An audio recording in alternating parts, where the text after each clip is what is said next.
Hello, my name is Mark Taylor. Welcome to the Education on Fire podcast network. This show is sponsored by the National Association for Primary Education. Hello and welcome to the Education on Fire podcast. The place where we share creative and inspiring learning in our schools.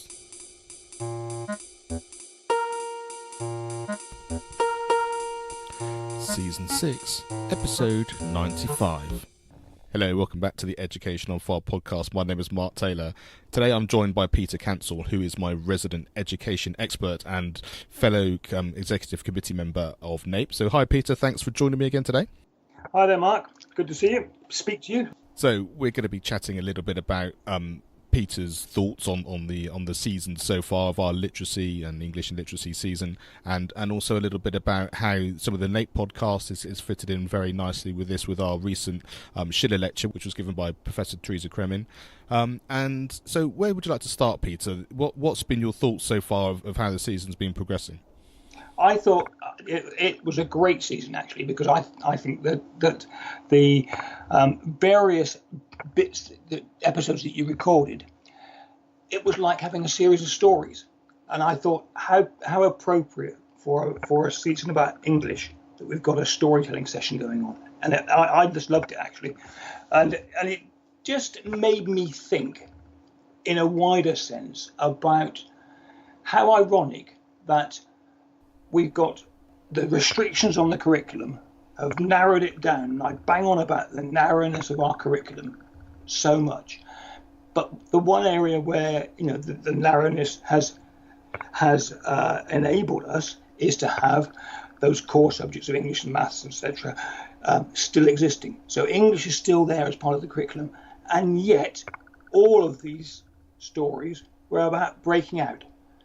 Were about how within that narrow curriculum, it's even narrower for a lot of people within English, and that you need to have that excitement. You need to break out. And I think you mentioned at one point about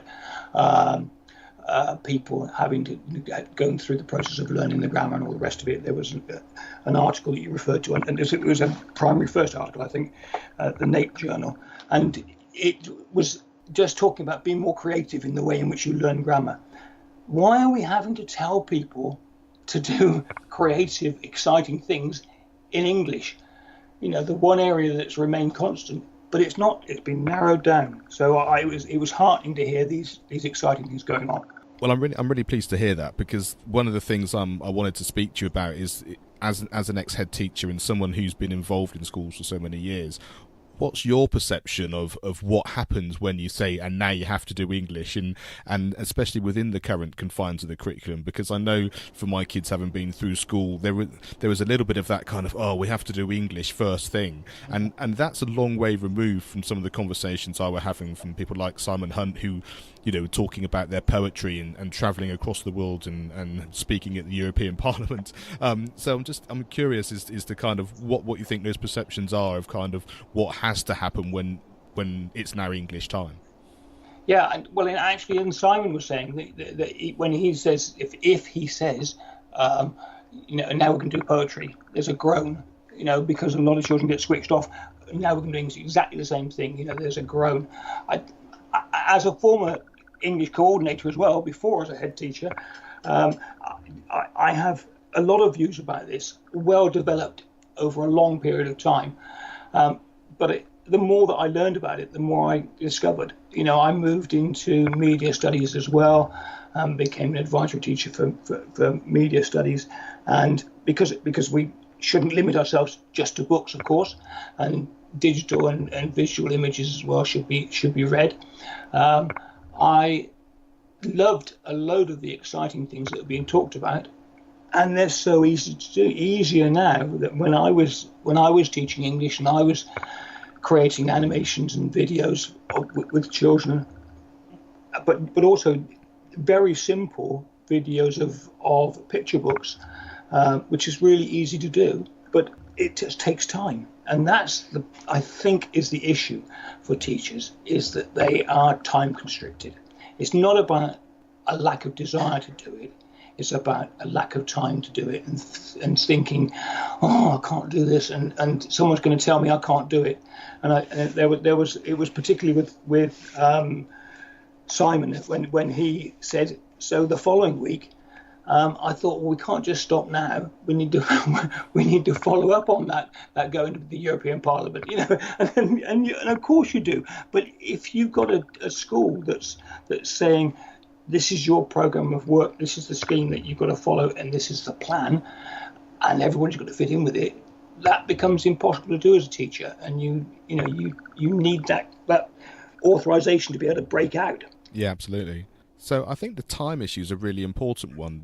Last week, both of us were at the Schiller lecture put on by the National Association for Primary Education, and Professor Teresa Kremen was talking about having that kind of reading for pleasure free time, and she showed us some great pictures of teachers and students, pupils both being on the floor, just being comfortable and reading, but actually creating that time where you can just enjoy it for the time that it actually is, rather than now we have to do X and now we have to do Y. And it's really interesting, isn't it? And that's a really difficult thing to find these days, or maybe it's a perceptual thing that teachers find that they can't have space because it should be filled with something. And I don't quite know how you go about changing that perception when that's kind of how everyone feels in a natural way. It's possible. It's possible if you don't kowtow to the constraints that are placed upon schools, but it's very hard to be strong enough to stand up against it. When schools are regularly put into special measures for not complying with petty, in some cases, petty restrictions. It's very difficult and very hard for a head teacher. There are some really good, strong people out there who do it, but I have complete sympathy for people that feel that they're not in a position to stand up and do it. I know my local school where they're waiting for their next visit because they know that that's crucial to them to get out of special measures, and they can't deviate from the norm because they're scared to. Yeah. Well, I really hope, that's the reason that Education on Fire was set up originally, was because I wanted to share these, not just good practice even, but just the fact that you can hear other people are doing it like this, or other people are doing it like that, and they're being successful, and they're being supported from their schools, or there's an outcome there which is something which you would feel is desirable for you, even if you're feeling like your hands are tied slightly. So I hope that as they sort of hear all these different people talking about how they've gone about teaching within their school, that it just gives you a little bit of hope and support, really, that actually you can do it, even if it's only in a tiny way, and enables you just to give you that bit of freedom. And whether you're a head teacher who wants to be able to sort of lead from the front in terms of saying, no, you can do that, or if you're a teacher who's not quite sure what they should or shouldn't do, at least you can say, but I've heard this, and this has been in my experience, and I understand that this has happened in this place. How could we try that? At least it gives you a frame of reference to know that it is being done and well received elsewhere. Yeah, and that was what came out of a number of the speakers. Actually, was their feeling that they had a mission to enthuse teachers, to help people to get to lift themselves out of this sort of narrow constraints, and to make it more exciting for children, and to celebrate children's work. That was something that came across from all of the speakers. I thought was this notion of children needing their work celebrated, and I think we'd all agree with that. Yeah, and I think it goes back to really almost the first season of when we launched the podcast, was the fact that we wanted to have that sense that actually, if you do what you know is supportive for children, if you can enthuse them, if we can all be working together in a learning environment, everything else does fall into place. But we do understand how difficult that is, like you say, when you've got an Ofsted inspection coming, or when you think it needs to look a certain way. And like I said, it's incredibly difficult, but hopefully some of that support we're able to bring through, and hopefully, as well as hearing those interviews of people that have done it, actually feeling like it's what you want to do. It's almost like a revolution or sort of a movement from the ground up. And I think it's the sort of thing we were chatting just before we came on air about the fact that the interview I did with Richard Gerver on the NAPE podcast last week was very much about that we have a little bit more control than we think we do, even if it's only those sort of small measures that we can do on a daily basis. Yeah, and mention of Richard, I love listening to Richard Gerver. I think he in my mind is Ken Robinson's representative on earth. And he just speaks such good sense, and is such a lovely chap. I think that was a real coup to have him speaking, actually, and well done to you on that. And one of the things also which was really valuable, I think, from the series is the number of different sources and resources that were available to people.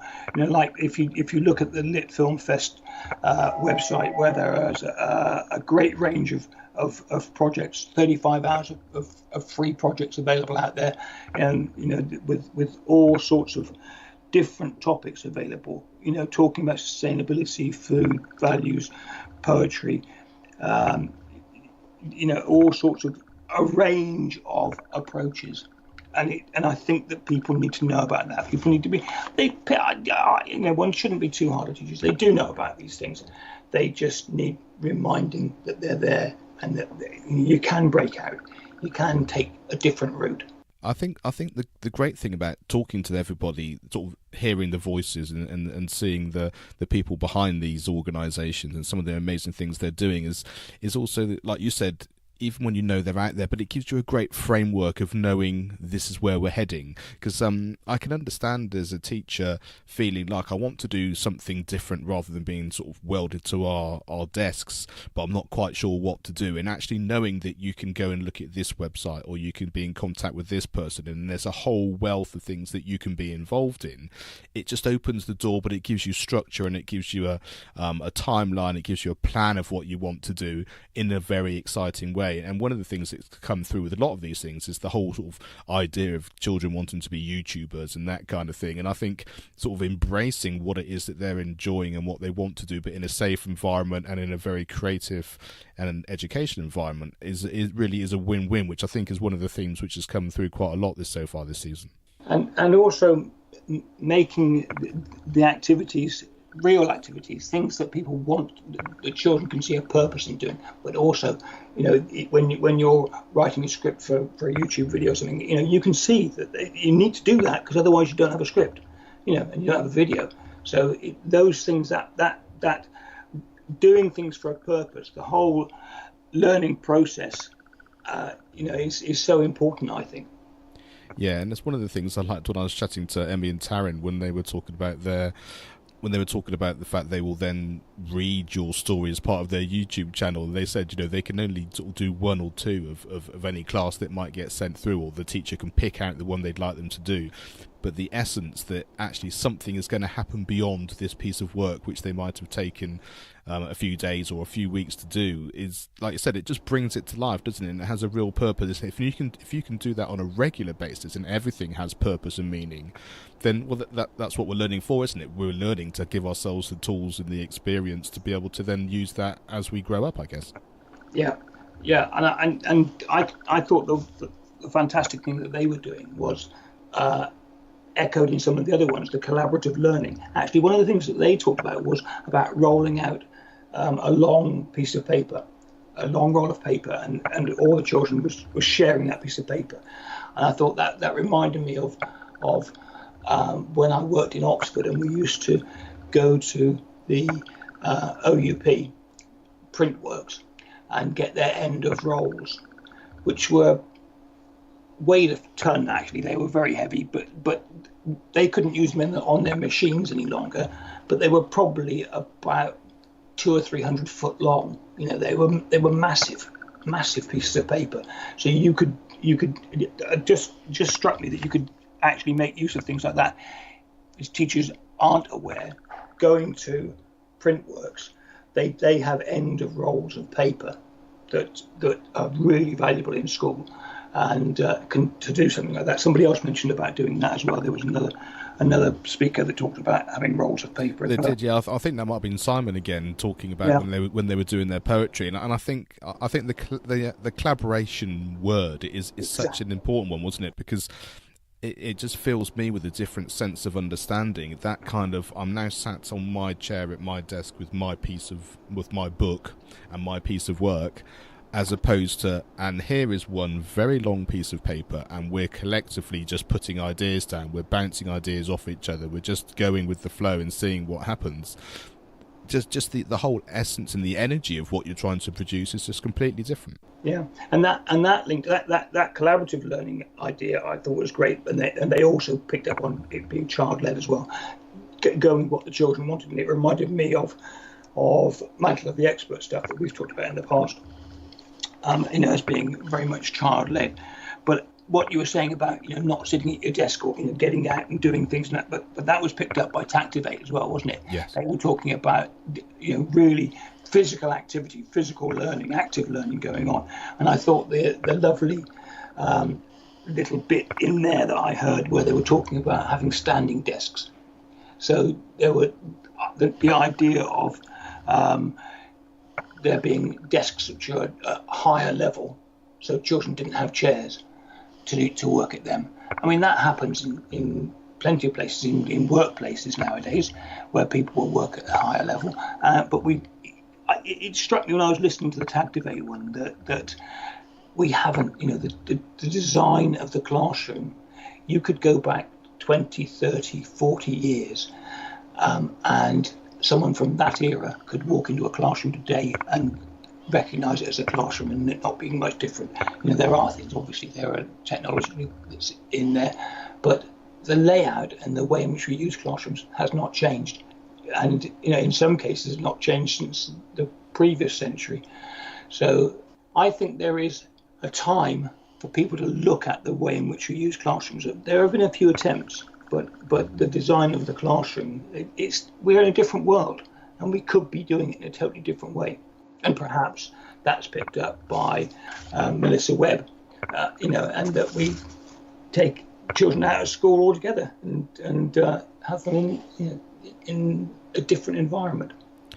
I have to say, I mean, I've done an interview which hasn't aired yet, which is going to be coming out on the Learning on Fire podcast, which is, of course, is the third podcast on this network. And what was interesting about that, we were talking about how boys' brains work and how they live their life different to girls, and one of the things we discussed on that show was the fact that boys work and learn much better when they're moving, not because they want to not be just sitting still, but because actually not only do they want to move, they actually learn better while they're moving, and things like that. And like you said, the classroom actually just makes it very difficult for some people to be as included as they might be, and like there are certain things that we can do that can help that, and like I say, Tactivate was a really key one, and understanding that actually it's not about doing as they're told or doing things right or doing things wrong, but knowing that we're all different, and actually having that idea that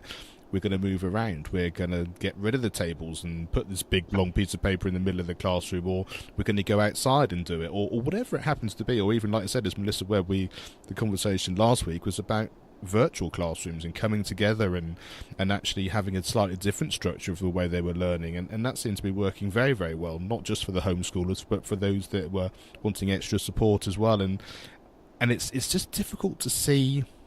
And actually, maybe it won't become standard across every part of education. It will become more diverse, because people will start to choose how they want to learn and take a bit more responsibility for their own learning. And it'd be interesting to see how then school changes because of that, rather than despite it, or rather than it's actually being led by some kind of policy difference. It goes back perhaps to the power of language, and by calling it school, by calling it learning, that's what puts some children off. It encourages some children. It encourages lots of parents to say, this is a formal, positive thing. What I did notice was a common theme throughout the season was people talking about engaging children. I think with all of them, it was all about engaging children, about getting them to want to be doing it. And that's so important. Are you a teacher looking for support to create and develop music in your school? We have created Primary Music on Fire, taking the fear out of teaching by giving you the step-by-step skills and ongoing support you need.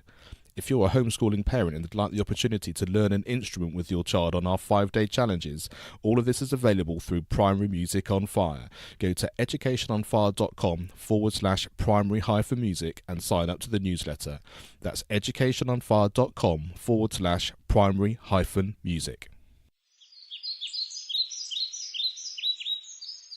I think the key thing as well is how the interaction goes on. It was interesting having been to the Oxford Head Teachers conference, because I was talking to one of the charities there, and they were talking about having volunteers coming in and reading with children and supporting them, and they were sort of unsure about what they should call the people going into schools, whether it's a mentor or whether it's a support person, or what's the terminology you should use. And actually, I think that kind of sort of co-learner idea, where they're sort of the intergenerations and not being a member of staff, but someone else coming in and sharing your whole sort of learning experience and sharing experiences. The older people get to share something with the younger people and vice versa. Everyone gets to learn something, and I think you're right. I think having that sense that we're all on a learning journey, no matter what our age or our situation, and that what we're doing in school is going to give us the tools and the understanding of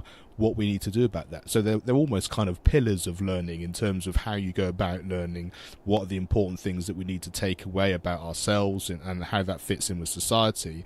And actually the formal bit, the more sort of learning bit, which used to be the knowledge in imparting knowledge and all that kind of thing, that has definitely switched now. And actually, so that whole understanding that we're all part of this sort of change and framework of change, which is going to sort of make a massive difference, I think. Yeah, but there was something that Melissa Webb said, which was, we all have something to give, and I think that's true. As you know, I've been involved quite a bit with intergenerational work, with older people working with young children, and the older people don't necessarily realise it, but they get just as much from it as the young children do. But they do it because they see what the young children are getting from it, and that's great.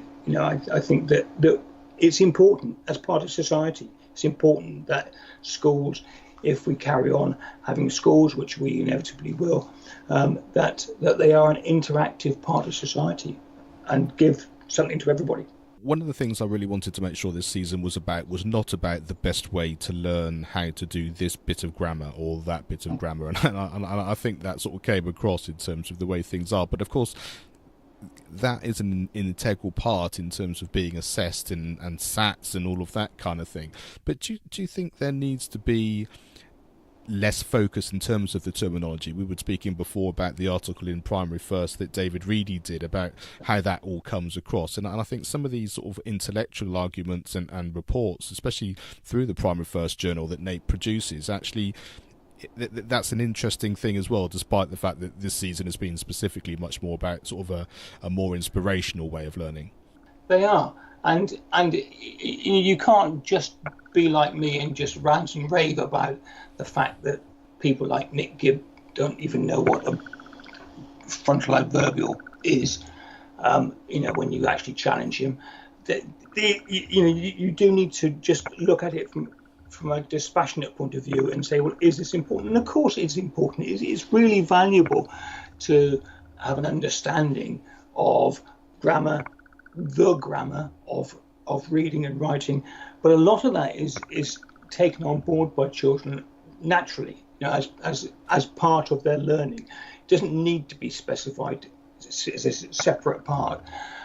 There is obviously a space for learning some things separately, but there's a much more organic way of doing it. And one of the speakers was saying about, I think it was Simon who was saying about learning about poetry and learning that actually you don't need to put a full stop at the end of a line in a poem. But you need to know what full stops are for in order to be able to say, I don't need to have a full stop. And that's what he was saying, that, that somebody had said that poetry was about breaking the rules of grammar. And you can't break the rules of grammar if you don't know what they are. So a lot of that is learned, but in a way which is engaging. And that's the difficulty that one has with the imposition of the grammar, the spag stuff, and phonics as well, is the way in which it's imposed upon the learning, as though it's a separate, standalone thing which has no relevance to anything else, but it's got to be learned. And that's what rocks my boat, really, is it's just trying to get away from all that. Yeah, and you can understand why that's so hard, isn't it? Because, like you say, when the assessments are coming through and there are things that have to be assessed and things that are marked and what you're going to be judged on, you can see why that becomes the focus. And as we've said before, hearing people say, but if you don't put a full stop, but you could have done, or in a different scenario that would have been what you were supposed to do, then you have learned it anyway. And as long as you can articulate it in those terms, then I think that learning has obviously then gone into the child anyway, which is the most important thing. And listening to Daniel Phelps talking about his book, that whole idea of actually the inspiring bit in the fact that he was using his sort of science and then the stories of those things that were really important to him to actually eventually create a book that's actually now been published that can actually children can use and learn, and that's an interesting thing too. And I think just sort of having these sort of passions that come through from a teacher back to the pupils again, and they can learn so much from that way. I thought that Daniel's stuff was really exciting. When I first spoke to Daniel a year or so ago, I think I spoke to him about the whole idea of what he was doing. It really excited me because I've long felt that we don't exploit the power of narrative sufficiently to support learning. And that's exactly what he was doing, using memory hooks, using humour, using characters learning to pass on their learning, all those things. Because even on a very basic level, if you look at the way in which people who can do what are seen as quite significant memory feats, one of the things that they do is put the series of things they've remembered into a story. And that's, it makes perfect sense that if you can do that, that's going to make it actually lodge better in the brain. But it also enables you to make sense of it. If it's within a story that explains what it means, that makes sense to children, and they can take that on board. And it gets away again from this idea of the formal learning situation. And I thought his stuff was really good. There's a link in that you mentioned the NAPE journal, Primary First. There's a link that what people should know about in there. In issue 23, there's an interview or an article written by Daniel, which is exactly about this,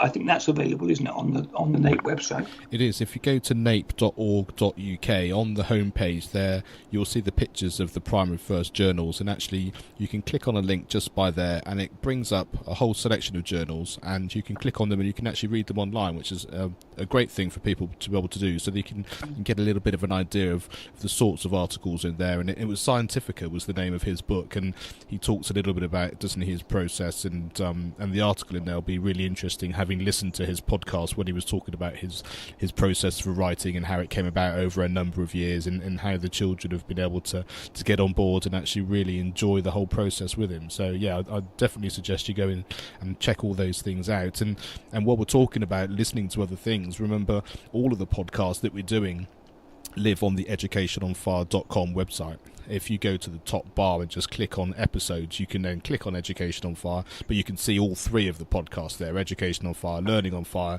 and also the NAPE podcast too.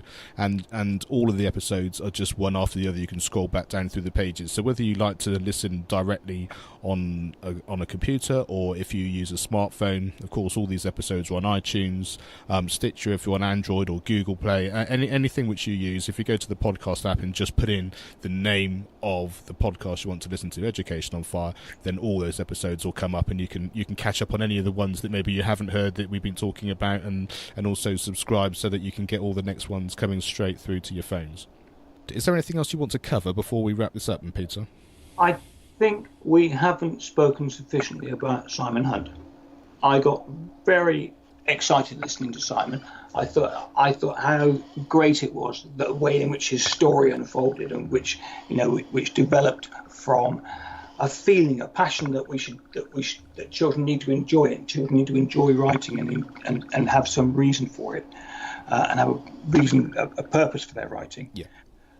And then his reference to having been teaching growth mindset and taking risks and realizing that was what he needed to do as well. I thought it was fantastic, actually, and so many good things in there. And I think the number of times in which he used the word surreal is quite telling, actually, because it was a fantastic journey, wasn't it? And I thought that good luck to him. I was interested in the way in which he was doing things, the slow teaching idea, the way in which he did the killer whale stuff, the orcas, I think. Yeah. And it's sort of slow teaching idea that you introduce children to a topic and you let them, really go with it. And they got really excited about watching these things, and then wait, and then just say, but what if?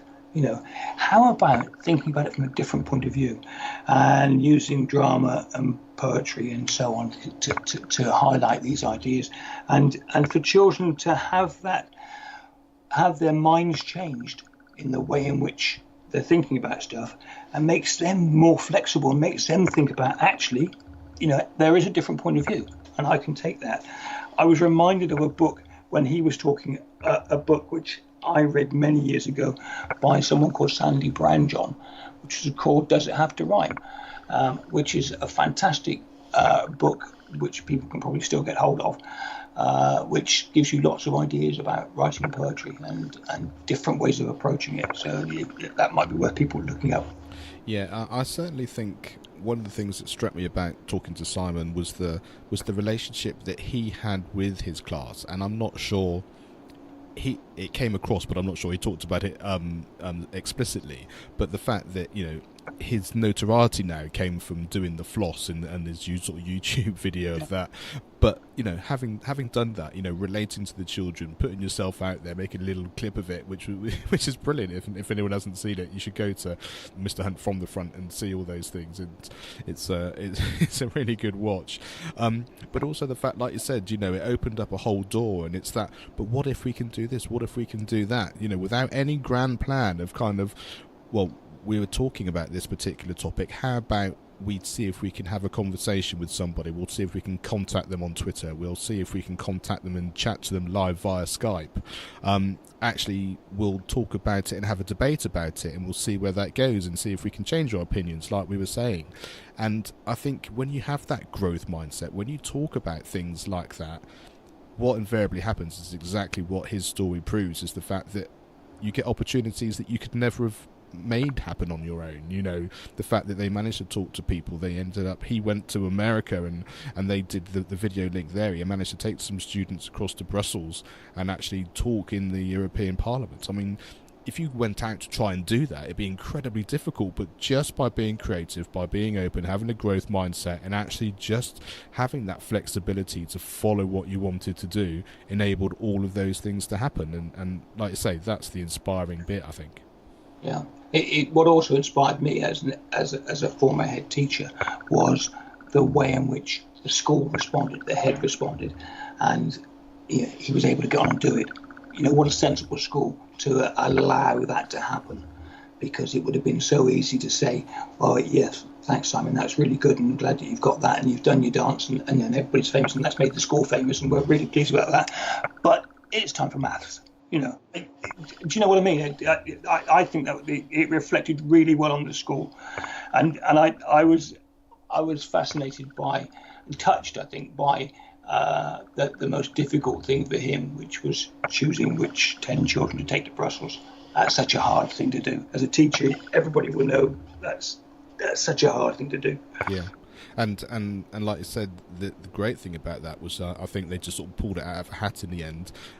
But actually, every child in the class was really supportive by the whole venture and supportive of those that got to go. And I think that just sort of really shows the ethos and the feeling within the school and certainly within the class that will be the natural outcome. And I think that's when you realise that the teaching and the impact you're having has so much more bearing and so much more weight than just what type of grammar you're teaching today on a Monday morning. Yeah, I couldn't agree more.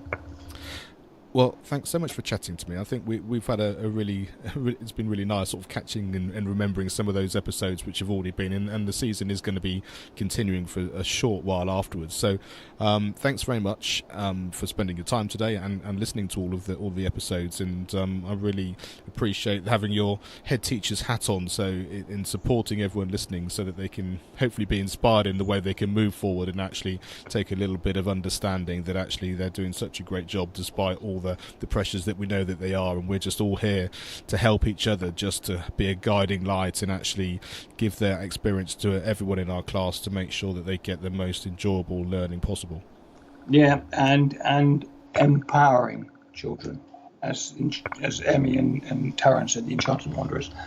Absolutely. I think that's a great way to finish. Thank you so much for chatting today, Peter.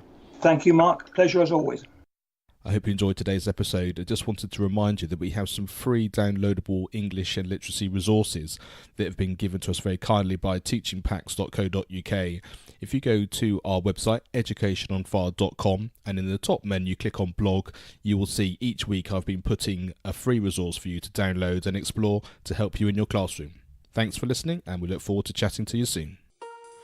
Thanks for listening to the Education on Fire podcast. For more information of each episode and to get in touch, go to educationonfire.com. Education is not the filling of a pail, but the lighting of a fire.